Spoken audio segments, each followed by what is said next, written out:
春天来了，又是新的一年。每当这时，族人们都期待着雨水的到来，而让土壤里的种子发芽，迎接新的盼望。春天来了，我发现到今年好像都没下雨。对啊，什么时候下雨啊？都没下雨，植物都要枯死了。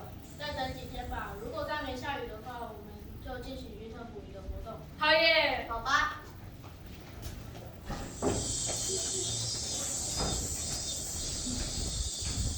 今年的天气不止闷热，还很久都没有下雨，大家种植农作物全部都枯死了。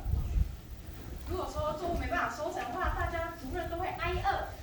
于是我们决定举行鱼藤捕鱼的活动喽。今年的天气怎么那么热，而且很久都没下雨？对啊，而且我们的农作物都干枯了。对啊，那我们去找耆老们一起举行鱼藤捕鱼的活动吧。好啊，那走吧。走喽！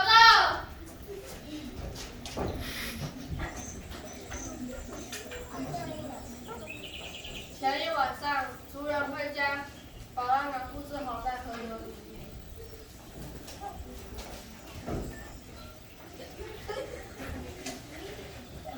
当天早上，除了参与保育的人以外，全村大小都要参加渔船捕鱼。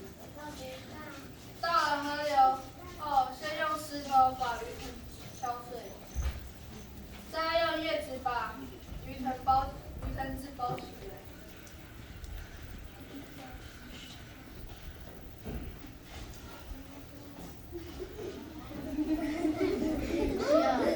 长老报告，长老报告，各位，感谢各位族人们的努力，也谢谢造物主创造雨，让我们可以。希望今年的雨后可以多一点。各位年轻人们，还有老人家，各位小朋友，你们准备好双手，我们要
今天大家辛苦了，快把东西收一收吧。